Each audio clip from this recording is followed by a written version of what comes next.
Décortiquons un des débats les plus classiques en investissement, les actions value contre les actions growth. Si vous êtes étudiant en finance, vous avez probablement déjà entendu ces termes, mais que signifient-ils vraiment? Les actions value, ce sont en gros des actions d'entreprise que le marché considère comme sous-évaluées. Vous voyez, leur prix est bas par rapport à leurs bénéfices, leurs ventes ou leurs actifs. Imaginez entrer dans un magasin et trouver des vêtements de marque à des prix de friperie. C'est l'idée? Les investisseurs achètent des actions value en espérant que le marché finira par s'en apercevoir et que le prix grimpera. D'un autre côté, les actions growth sont des actions d'entreprise dont on attend une croissance beaucoup plus rapide que la moyenne. Pensez aux entreprises de technologie ou à toute entreprise qui lance le prochain produit révolutionnaire.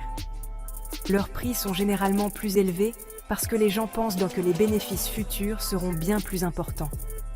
C'est comme acheter le dernier iPhone le jour de sa sortie. C'est cher. Mais vous pariez que ça en vaudra la peine. Avec les actions growth, il s'agit de payer plus cher maintenant pour le potentiel de gain encore plus important plus tard.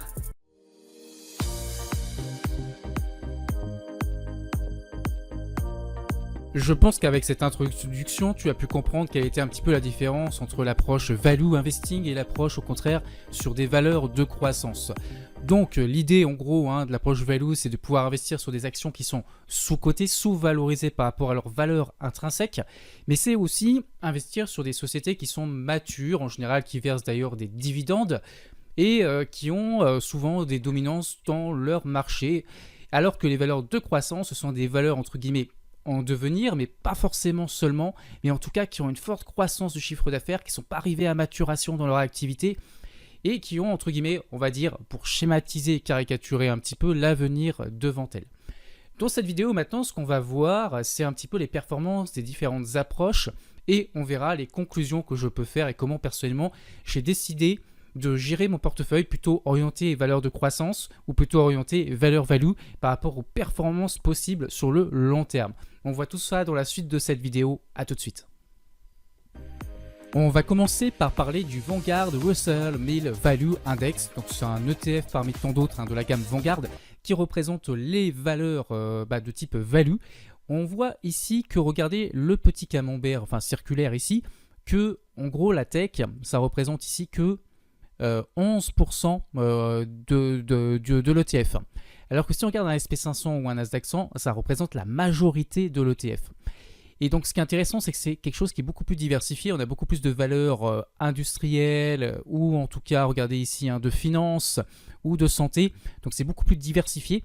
Et on va retrouver des actions comme Berkshire Hathaway, donc l'action de Warren Buffett. C'est pour ça qu'on a vu l'opposition en introduction entre Warren Buffett et Elon Musk avec sa société Tesla qui va se retrouver plutôt sur un fonds de croissance. On va avoir JP Morgan Chase, ExxonMobil, Walmart, UNH, Johnson, Procter & Gamble, Chevron, Cisco, Philip Morris, voilà, etc. A l'inverse, on va aller voir maintenant le Vanguard Growth Index qui représente ici davantage les valeurs de croissance. On voit qu'il y a 62% de technologie.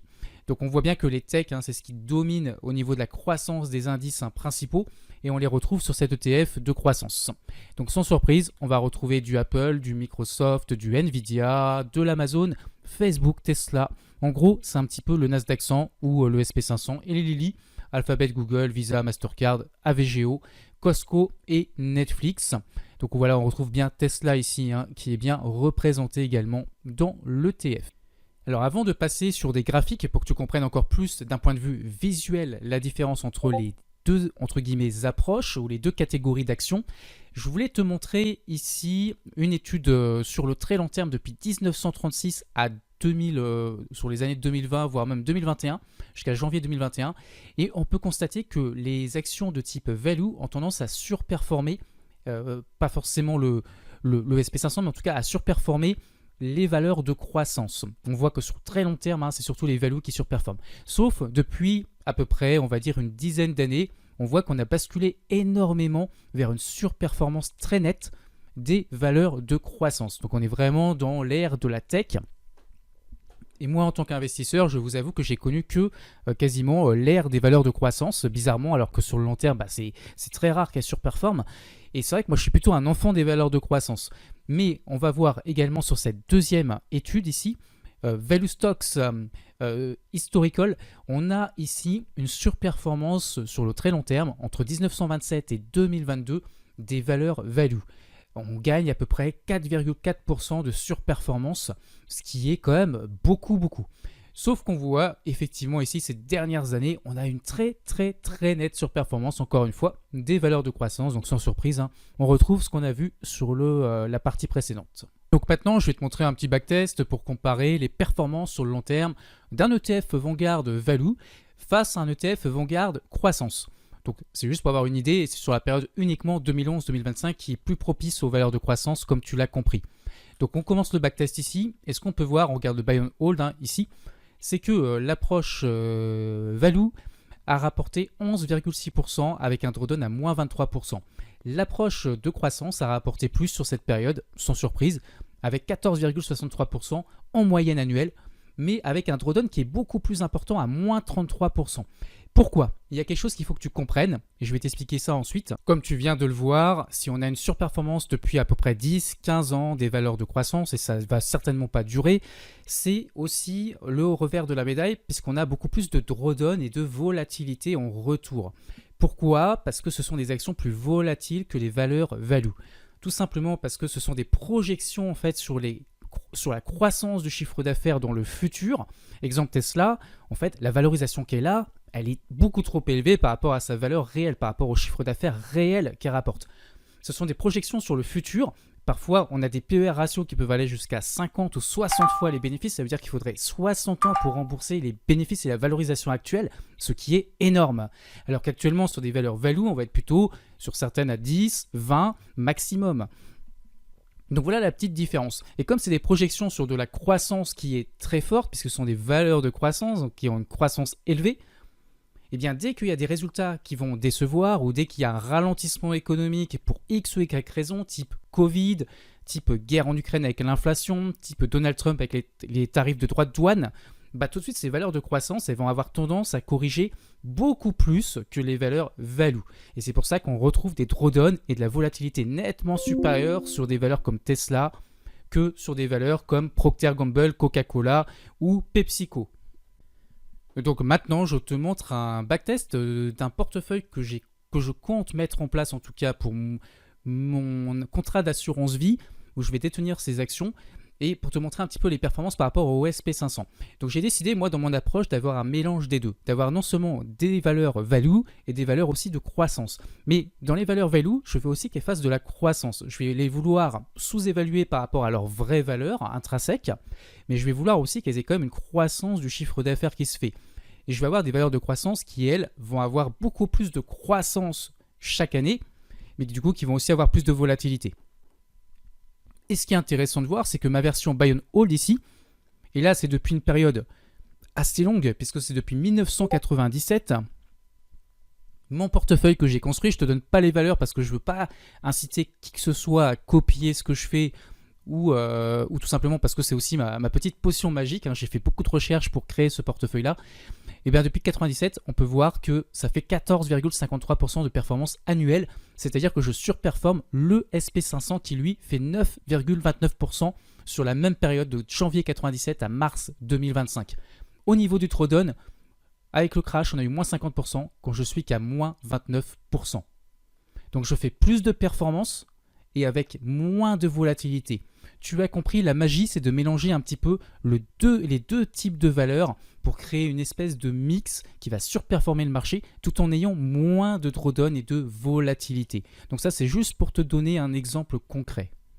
Deux exemples, un exemple de valeur de croissance ici avec Tesla, et puis on va voir Berkshire Hathaway ensuite, où tu peux voir qu'au niveau de la croissance, ça se voit d'un coup d'œil que Tesla, ça explose très fort lors des tendances haussières. Et puis aussi, les chutes sont tout autant violentes. On le voit sur le comportement qui est drastique ici, avec des hausses phénoménales et des baisses tout aussi importantes. Des hausses phénoménales et des corrections tout aussi importantes. En termes de pourcentage, si on prend la hausse ici en 2019, jusqu'en 2021, on a 808% de hausse. Je ne sais pas si tu te rends compte, si vous vous rendez compte de la hausse incroyable. Et puis bien sûr derrière les baisses, elles sont tout aussi impressionnantes avec moins 70% ici de perte de la valeur. Et là actuellement en 2025, on est à moins 56% sur Tesla. Donc Berkshire Hathaway, comme tu le vois, par contre là on a quelque chose de beaucoup plus régulier. Ça fait beaucoup moins de performance, c'est moins parabolique. Par contre tu vois d'un coup d'œil que les drawdowns sont beaucoup plus maîtrisés. Ici on a eu moins 27% par rapport à Tesla, c'est beaucoup moins. Ici on est déjà quasiment remonté sur Berkshire Hathaway, on a une baisse de moins 13% seulement. Donc tu vois la différence, ça se voit d'un coup d'œil. Donc ça ne veut pas dire que ce genre de valeur est forcément meilleur parce qu'elle fera moins de performance. Par contre, on a quelque chose de plus stable, de plus régulier et qui monte beaucoup plus. On va voir deux autres exemples. Le deuxième exemple, ça va être Sanofi pour une valeur value. Comme tu le vois, c'est une tendance haussière sur le très long terme, mais qui est plutôt lente et régulière, on va dire, avec des variations, des hauts et des bas. Donc l'intérêt, c'est ici d'acheter quand l'action est plutôt sous-valorisée que quand elle est, entre guillemets, à sa juste valeur. Si on prend une autre action pour te montrer un petit peu le même genre de comportement, mais là ce coup-ci sur le secteur des actions de croissance, on va aller chercher Nvidia, qui est vraiment pour le coup une valeur de croissance qui fait partie d'une Nasdaq 100 qui est extrêmement connue. Donc voici le Nvidia, l'exemple d'une belle valeur de croissance qu'on a tradé avec nos élèves à l'époque ici. Vous voyez que ça a explosé depuis. À l'époque ici, on a tradé aussi cas numéro 2 en 2022. On avait tradé l'action avec de superbes gains. On a tradé ça en 2024, ça faisait partie de ma grosse perf. J'ai fait plus 60% de renta avec les élèves sur le portefeuille qu'on suit type en swing trading. Et puis Nvidia, on faisait partie, avait rapporté pas mal de performances. Et puis voilà, en gros le comportement c'est vraiment une très très belle tendance haussière avec des fortes explosions à chaque fois, mais c'est exactement la même chose. Par contre, voilà, dès qu'il y a une déception, dès qu'il y a une crise passagère, un événement majeur sur les marchés, c'est une action qui peut perdre facilement 40% de sa valeur, ce qui est vraiment beaucoup. Donc voilà, c'est beaucoup plus volatile que des valeurs value, mais ça rapporte aussi potentiellement plus de performance. Donc l'idée c'est d'avoir un équilibre encore une fois entre les deux. Et enfin, un dernier exemple de valeur value, c'est PepsiCo, dont j'ai souvent présenté les fondamentaux sur la chaîne. Et tu vois qu'ici, j'ai un ordre d'achat parce que j'ai voulu profiter de cette baisse, parce que ça fait partie des boîtes qui sont comme solides et matures, je trouve, avec un bon business model. Et on est à moins 23% de baisse. Donc je me suis dit, pour du long terme, ça reste intéressant. En plus, on perçoit des dividendes dessus qui aident à patienter si on veut chercher une remontée suffisamment intéressante pour concrétiser une plus-value boursière. Les étoiles brillent dans la nuit de Farid le druide.